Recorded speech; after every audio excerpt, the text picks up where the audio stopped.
So how does the instant feedback work? Record your performance.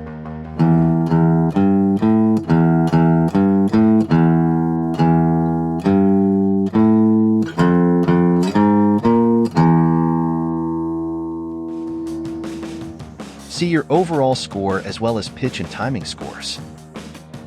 The feedback line shows the exact places where you made mistakes. The first bar is green and straight. This was perfect. In the second bar, the line moves upwards, which means I played too fast. But in the third bar, the opposite happens. I played too slow.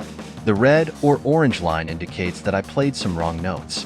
By hovering over the feedback line, I can see the wrong note names.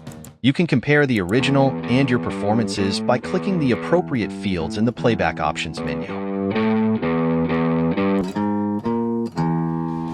Thank you for watching.